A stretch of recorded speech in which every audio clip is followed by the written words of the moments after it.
pagi semuanya, kami dari kelompok 3. Kami akan mempresentasikan mengenai pencatatan persediaan dan perhitungan persediaan. Tentu setiap perusahaan manufaktur pasti ada persediaan yang harus dicatat dan ada yang harus dihitung. Sebelumnya perkenalkan, kami dari kelompok 3 ada saya Mutia Sylvia Agustin dari Prodi Manajemen. Saya Dita Tania dari Prodi Akuntansi. dan saya Nuraini dari Manajemen. Nama saya Rusya Kelnia, Prodi Manajemen. Oke. Kami di sini akan membahas dua materi, yaitu tentang pencatatan persediaan dan perhitungan persediaan. Langsung saja ke pencatatan persediaan. Kepada Dita, dipersilakan.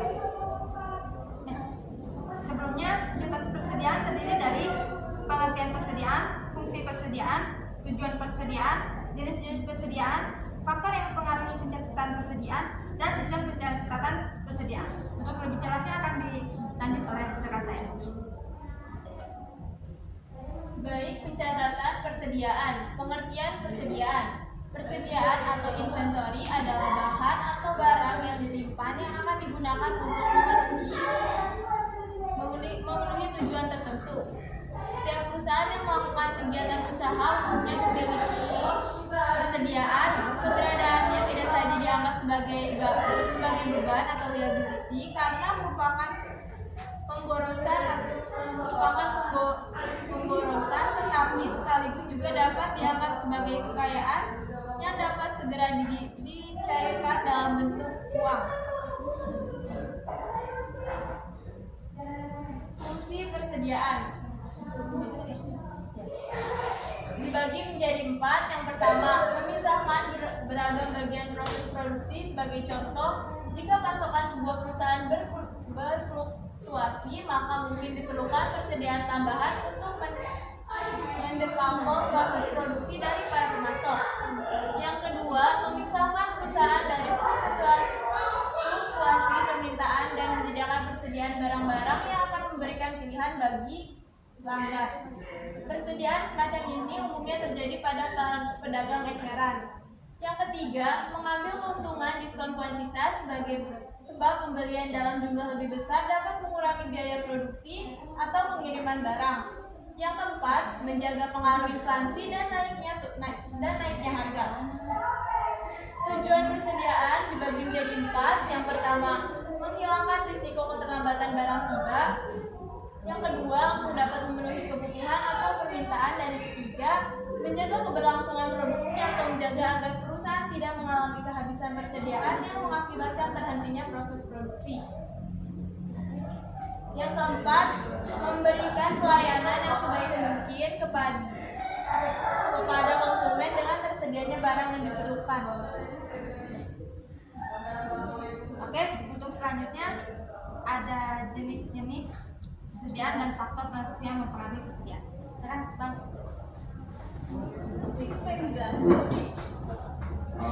Baik, terima kasih. Saya jelasin jenis-jenis persediaan. Saya ke kiri dulu ya. Iya, boleh.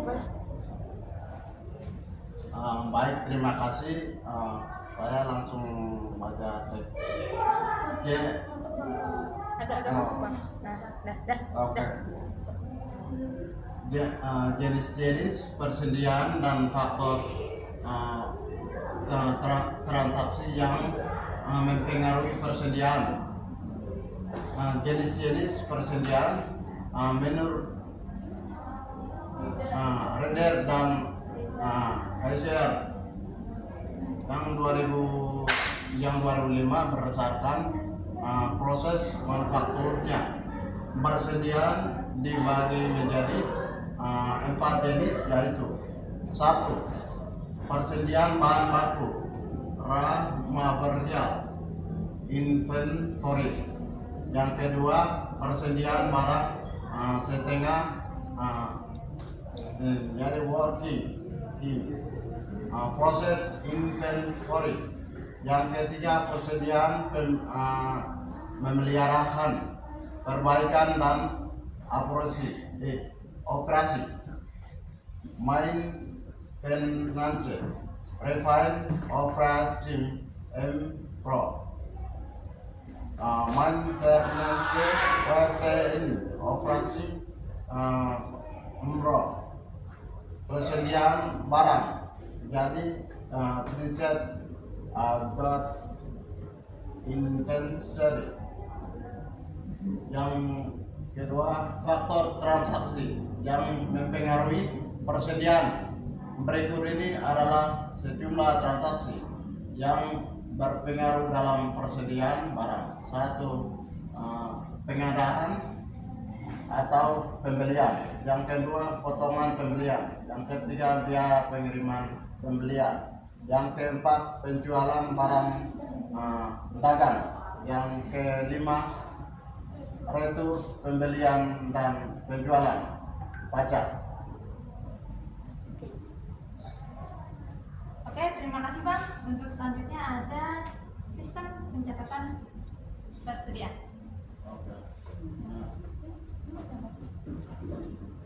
Udah bang, iya, Mutia, abang udah.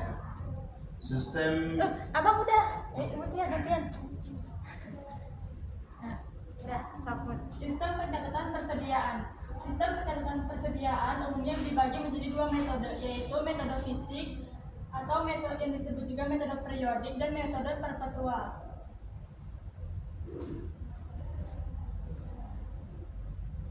Sistem pencatatan fisik atau periodik. Sistem pencatatan fisik atau periodik lebih mudah bagi perusahaan yang memiliki sistem yang belum terpadu. Sistem ini sangat sederhana bagi perusahaan kecil yang memiliki SDM terbatas dalam hal ketelitian. Karena sistem ini, biaya mewajibkan akunting untuk mencatat penjualan yang sama dengan bahan baku dengan bukti transaksi. Jadi setelah transaksi penjualan dan pembelian sudah dilaksanakan pada akhir bulan, akunting wajib untuk opname persediaan yang masih ada di gudang untuk mengetahui sisa persediaan setelah adanya transaksi jual beli selama satu periode pencatatan. Hal ini dilakukan untuk menghitung harga pokok penjualan yang nantinya akan dihitung untuk laba rugi. Rumusnya untuk harga pokok penjualan adalah stok awal ditambah pembelian dan dikurang penjualan lalu dikurangi stok akhir.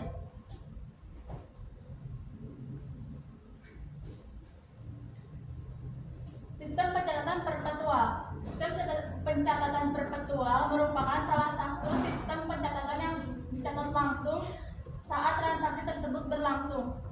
Semua akun harus langsung dapat diketahui pada saat transaksi berlangsung.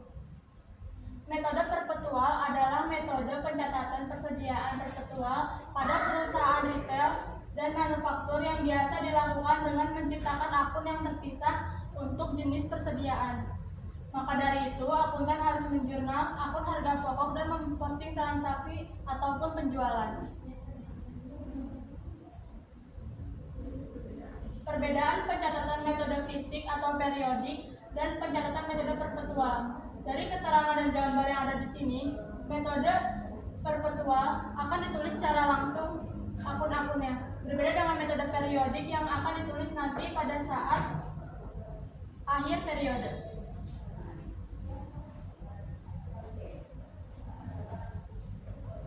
Selanjutnya akan dijelaskan oleh. Oke, terima kasih. Kita selanjutnya adalah ke perhitungan. Karena tadi sudah bagaimana cara mencatat, sekarang bagaimana cara kita menghitung. Ada 3 metode untuk perhitungan persediaan. Ada FIFO, first in first out. First in first out. Hah? First in first out. Yang ini. Oh iya. Yang ini first in first out. Yang ini average atau nilai rata-rata. Dan yang ketiga ada FIFO atau last in first out. Kita cari tahu apa itu maksudnya. Ya, yang pertama metode FIFO. Metode FIFO menetapkan bahwa barang yang dibeli terlebih dahulu adalah yang pertama dijual, digunakan atau dibuang.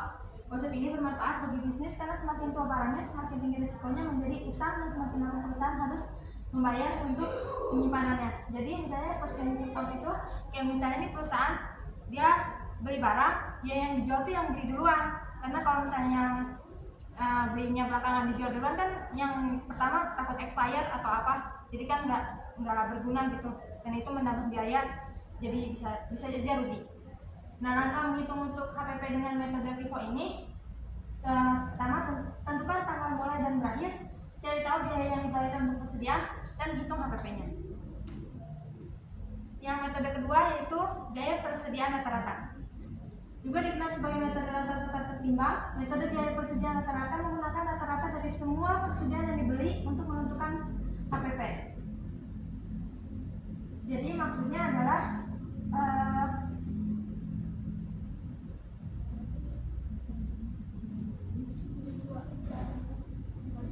ya, jadi untuk setiap persediaan yang ada tuh dihitung rata-ratanya supaya kita bisa tahu HPP-nya berapa gitu. Nah, cara hitungnya adalah tentukan biaya rata-rata persediaan yang dibeli, kemudian rata-rata persediaan itu terdiri dari persediaan awal dan persediaan akhir dibagi 2. Nah, gitu. Nah, tentukan biaya rata-rata barang yang diproduksi. Rumusnya total biaya dibagi total limit persediaan sama dengan biaya rata-rata. Kemudian hitung persediaannya dan terakhir hitung harga pokok penjualannya. Dan yang ketiga, metode last in first out. Dalam metode ini, barang yang dibeli terakhir adalah yang pertama dijual. Berikut adalah cara menggunakan untuk menentukan HPP dengan metode LIFO. Tentukan pembelian terbaru, tentukan biaya pembelian, dan totalkan jumlahnya. Jadi yang dikeluarin dulu sama perusahaan itu yang baru dulu, yang belakangan ya udah nanti aja gitu. Kemudian kita ke contoh soal. Ada perhitungan persediaan. PT Saburai melakukan perlakuan pembelian atau penjualan persediaan pada tahun 2018 adalah sebagai berikut. Berikut adanya tanggal-tanggalnya, keterangannya, kuantitasnya, unit dan harga. Pertanyaan adalah, hitunglah nilai persediaan akhir sistem perpetual dengan menggunakan metode FIFO, LIFO, dan average. Hitung laba kotor dan harga pokok penjualannya. Nah, yang menggunakan metode FIFO itu seperti ini, yang LIFO seperti itu, dan yang average seperti ini. Nah, untuk menghitung harga pokok penjualan ada menggunakan sistem periodik dan sistem perpetual. Seperti yang sudah dijelaskan tadi, perbedaan-perbedaannya yaitu. Kemudian yang soal ketiganya menghitung laba kotor menurut sistem periodik, laba kotornya sekian, dan menurut sistem perpetual sekian. Dan nanti perusahaan bisa menginterpretasikan ingin menggunakan yang sistem apa. Kemudian ada pencatatan jurnalnya seperti ini. Saat mencatat pembelian ada di debit, kemudian utang di kredit. Kemudian saat mencatat penjualan, utang ada di debit, penjualan di kredit. Dan saat penyesuaian untuk persediaan, ikhtisar rugi laba ada di debit, persediaan di kredit, persediaan di debit, dan pokoknya dibalik. Kemudian untuk pencatatan jurnal menurut sistem perpetual hanya persediaan dan utang usaha, sedangkan menurut mencatat dan saat mencatat penjualan sistem perpetual saat mencatat pembeliannya persediaan dan utang usaha, kemudian saat mencatat penjualan utang usaha pada penjualan dan harga pokok penjualan pada persediaan. Baik, kesimpulan dari pencatatan persediaan dan perhitungan persediaan adalah perusahaan dagang atau manufaktur dianjurkan untuk terus memperhatikan mengenai persediaan dan inventory barang. Hal ini dikarenakan persediaan barang merupakan salah satu kegiatan terpenting dalam aktivitas perusahaan. Jadi pastinya setiap perusahaan dagang itu harus mencatat persediaannya dan menghitung persediaannya, karena itu juga sangat berpengaruh kepada laba rugi perusahaan. Karena kalau kita terlalu banyak persediaan juga tidak baik, tapi nggak ada persediaan juga tidak baik. Oke, selanjutnya adalah kita ke sesi diskusi. Kami dari kelompok 4 izin bertanya kepada kelompok 3. Pertanyaan pertama, dari metode pencatatan persediaan, mana yang paling bagus diterapkan dalam perusahaan? Yang kedua, apa yang terjadi jika perusahaan kelebihan persediaan atau kekurangan persediaan? Pertanyaan yang ketiga, apa yang terjadi jika salah menentukan metode dalam persediaan? Sekian, terima kasih. Oke, terima kasih untuk kelompok 4 untuk pertanyaannya. Maka izinkan kami untuk menjawab. Nomor 1. Izin menjawab pertanyaan nomor 1 dari Marian.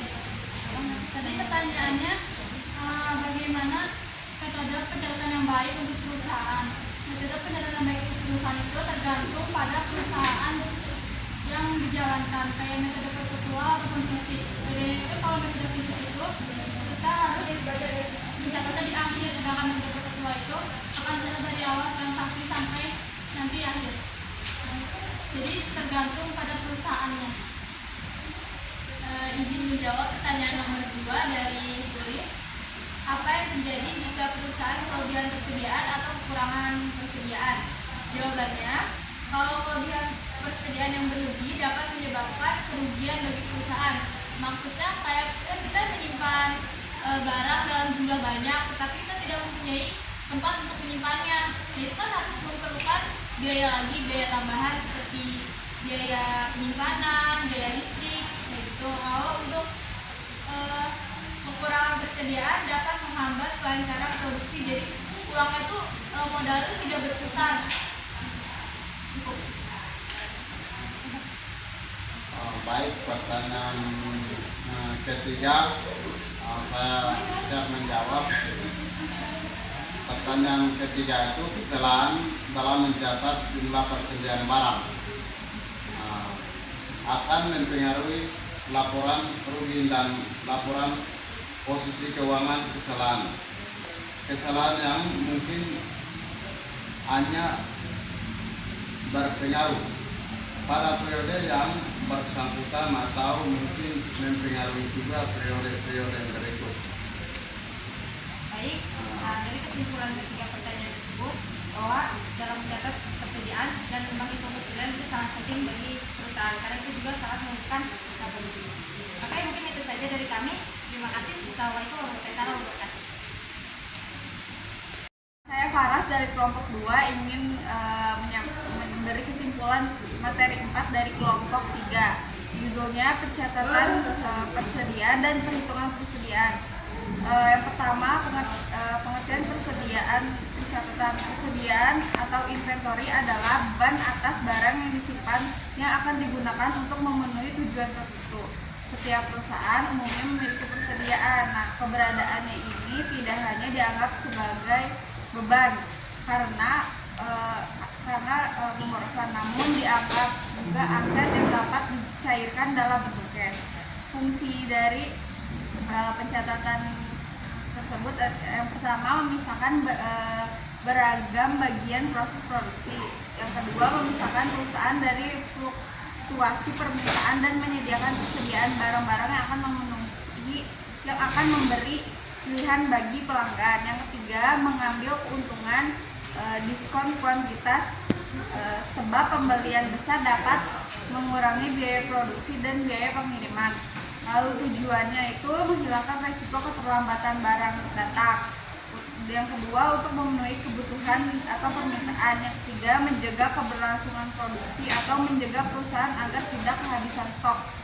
Yang keempat memberi pelayanan yang sebaik mungkin untuk konsumen. Lalu jenis-jenis persediaan menurut Render dan Heiser 2005. Yang pertama persediaan bahan baku atau raw material inventory. Yang kedua persediaan barang setengah jadi working in process inventory. Yang ketiga persediaan pemeliharaan, perbaikan dan operasi maintenance, repair, operating dan MRO. Lalu yang keempat persediaan barang jadi finished goods inventory. Lalu ada faktor yang mempengaruhi persediaan. Yang satu pembelian, yang kedua potongan pembelanjaan, yang ketiga biaya pengiriman pembelian, yang keempat penjualan barang dagang, yang kelima yaitu pembelian dan penjualan, yang terakhir adalah pajak. Lalu di materi ini ada sistem pencatatan persediaan. Yang pertama metode periodik digunakan untuk menghitung harga pokok penjualan untuk mengetahui laba rugi perusahaan. Rumusnya HPP sama dengan stok awal ditambah pembelian dikurang penjualan dikurang stok akhir. Yang kedua ada sistem pencatatan perpetual. Ini salah satu sistem pencatatan yang dicatat langsung saat transaksi berlangsung. Lalu pertanyaan dari kelompok 3. Pertanyaan dari kelompok 4 yang pertama, dari metode pencatatan persediaan mana yang paling bagus diterapkan dalam perusahaan? Jawabannya ada beberapa metode pencatatan persediaan yang dapat diterapkan dalam perusahaan dan metode terbaik tergantung pada sifat dan kebutuhan spesifik perusahaan. Lalu pertanyaan kedua, apa yang terjadi jika perusahaan kelebihan persediaan atau kekurangan persediaan? Jawabannya, persediaan yang lebih dapat menyebabkan kerugian bagi perusahaan karena bentuknya modal tertanam, bertambahnya biaya penyimpanan, dan adanya pajak dan asuransi, penurunan harga ataupun kualitas, dan kerusakan atau kehilangan. Sementara itu, kekurangan persediaan dapat menghambat kelancaran produksi sehingga modalnya tidak berputar. Yang ketiga, pertanyaan ketiga, apa yang terjadi jika perusahaan salah menentukan metode dalam persediaan? Jawabannya, kesalahan dalam mencatat jumlah persediaan barang akan memengaruhi laporan laba rugi dan laporan posisi keuangan. Kesalahan ini mungkin berpengaruh pada periode yang bersangkutan atau mungkin memengaruhi periode-periode selanjutnya. Sekian, terima kasih. Nama saya Dini Tasya Alifa. Saya akan membacakan kesimpulan dari penjelasan kelompok 3 tadi, materi 4, yaitu tentang persediaan dan juga penilaian. Pengertian persediaan. Persediaan atau inventory adalah bahan baku atau barang yang disimpan yang akan digunakan untuk memenuhi tujuan tertentu. Fungsi dan tujuan persediaan: memisahkan beragam bagian proses produksi, memisahkan perusahaan dari fluktuasi permintaan, dan menyediakan persediaan barang-barang yang akan memberikan pilihan bagi pelanggan. Mengambil keuntungan diskon kuantitas, menjaga pengaruh inflasi dan naik harga. Jenis-jenis persediaan: persediaan bahan baku, persediaan barang setengah jadi, persediaan pemeliharaan, perbaikan dan operasi, persediaan barang jadi. Sistem pencatatan persediaan. Sistem pencatatan persediaan umumnya dibagi menjadi 2 metode, yaitu metode pencatatan fisik, periodik, maksudnya pencatatan fisik atau periodik, dan metode pencatatan perpetual. Metode perhitungan persediaan yaitu FIFO, average, dan LIFO. Pertanyaan pertama, yaitu dari metode pencatatan persediaan, dari mana yang paling bagus diterapkan dalam perusahaan? Jawabannya, terdapat beberapa metode pencatatan persediaan yang dapat diterapkan dalam perusahaan, dan metode terbaik bergantung pada sifat bisnis dan kebutuhan spesifik perusahaan. Yang kedua, apa yang terjadi jika perusahaan kelebihan persediaan atau kekurangan persediaan?